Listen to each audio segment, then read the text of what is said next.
기초연금에 인정되는 소득 어디까지 알고 계신가요?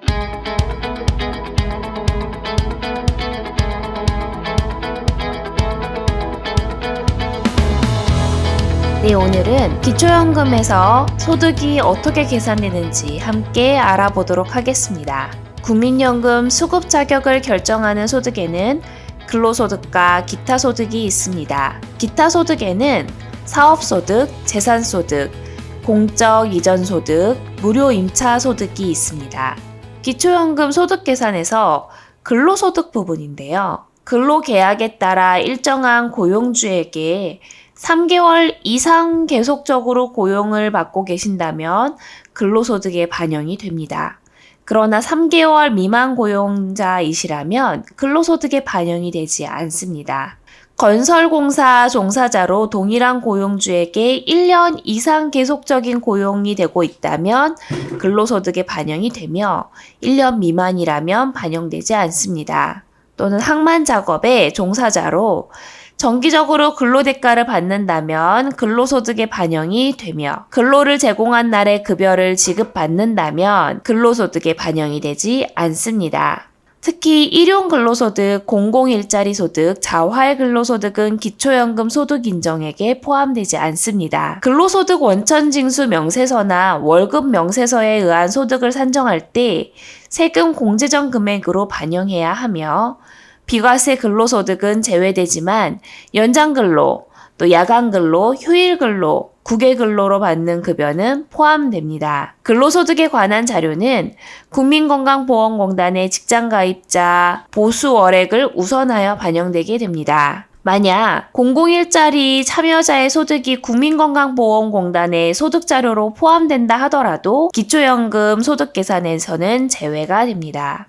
그러면 기초연금을 받을 수 있는 최대의 월급은 얼마일까요? 만 65세 이상의 부부 가구가 재산이 전혀 없는 상태에서 월급만 받는다면 기초연금을 수급받기 위해서 월급은 최대 얼마까지 받을 수 있을까요? 부부 가구의 경우는 선정 기준액이 323만 2천원 이하일 경우입니다. 그런데 부부의 상시 근로소득이 월 569만 7,142원이라면 근로소득 공제를 하게 될 경우 소득평가액이 323만 원이게 되고요. 이렇게 된다면 부부 가구의 선정 기준액 323만 2천원 이하이기 때문에 부부가 약 569만 원 정도의 월급을 초과한다면 기초연금을 받을 수 없지만 그 이하라면 기초연금을 받을 수 있게 됩니다. 만약 단독 가구라면 선정 기준액 202만 원 이하로 월급을 받는다면 이 금액이 초과되지 않는데요. 만약 월 소득액이 396만 원이면 공제 후 소득평가액이 약 201만 원이고 이는 202만 원 이하가 되므로 기초연금에 해당이 됩니다. 단, 재산이 전혀 없는 상태라는 전제였지만 사실상 재산이 전혀 없는 상태가 되기 어려우므로 이 부분에 대해서 가만히 필요합니다. 기초연금을 소득 계산할 때 사업소득에 대해서도 계산이 됩니다. 사업소득은 필요 경비를 공제해야 하는데요. 사업소득은 국세청에 신고된 종합소득세 자료가 반영되지만 국민건강보험공단에서 조회되는 사업소득이 있다면 기초연금 계산 시 우선 반영하게 됩니다. 총 수입액에서 필요 경비를 공제하여 사업소득을 산출하는데요. 도소매업의 경우는 6천만 원, 제조업이나 숙박 및 음식점업은 3,600만 원 미만이면 단순경비율이 적용되어 반영됩니다. 소득에서는 임대소득도 포함이 됩니다. 주택을 예를 들어 임대하여 월세로 매월 100만 원을 받고 있다면 연간 총 임대 수입은 1,200만 원입니다. 1,200만 원은 단순경비율이 적용되는 기준 2,400만 원 미만에 해당되므로 단순경비율 42.6%를 적용하면 필요경비는 511만 2천 원이 됩니다.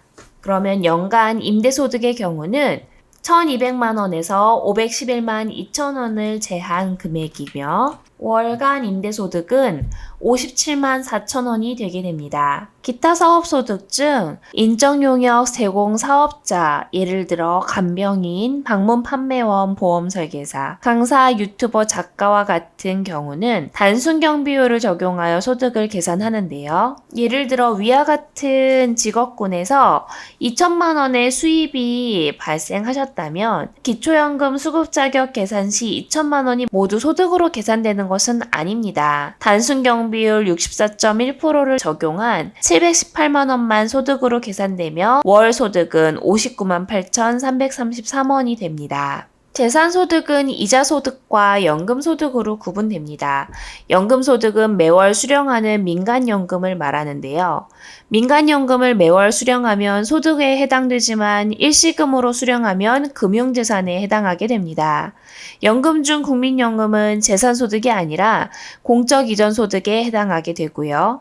이자소득의 경우는 월 4만 원이 공제되므로 예를 들어 24개월을 납입한 예금의 이자소득이 100만 원이라면 기초연금으로 반영되는 이자소득은 월 3,333원으로 반영되게 됩니다. 만 65세 이상의 기초연금 수급 신청자가 자녀 소유의 시가표준의 6억 원 이상의 주택에 거주하는 경우 무료로 얻는 이득에 대해서 무료 임차 소득을 제외하게 됩니다. 무료 임차소득은 시가표준액에 연 0.78%의 소득 환산율을 적용하여 계산되게 되는데요.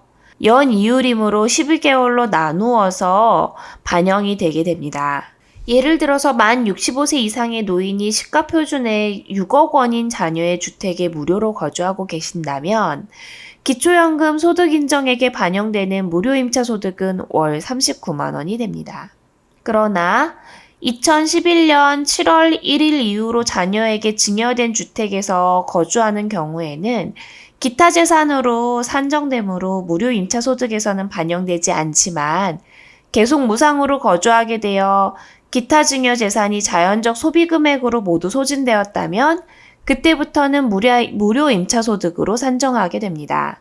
기초연금에는 반영되는 공적 이전 소득에 대해서 국민연금과 공무원연금, 군인연금 등이 반영이 되는데요. 예를 들어 국민연금을 또 미청구나 지급정지로 지급받지 않고 있는 상황이라 하더라도 국민연금 수급권이 있으시다면 급여액에 계산하여서 기초연금을 계산하게 됩니다. 국민연금 수급권이 있다면 신청일이 늦더라도 지급 사유가 발생할 때 소급하여 지급받을 수 있기 때문에 급여액을 계산해서 기초연금을 계산하게 됩니다. 그러나 기초연금 소득인정액 계산할 때는 포함되지 않습니다. 이상으로 기초연금 수급 자격을 반영할 때 꼭 필요한 소득과 재산 부분에 대해서 알아보았습니다. 이번 영상도 도움이 되셨길 바랍니다. 감사합니다.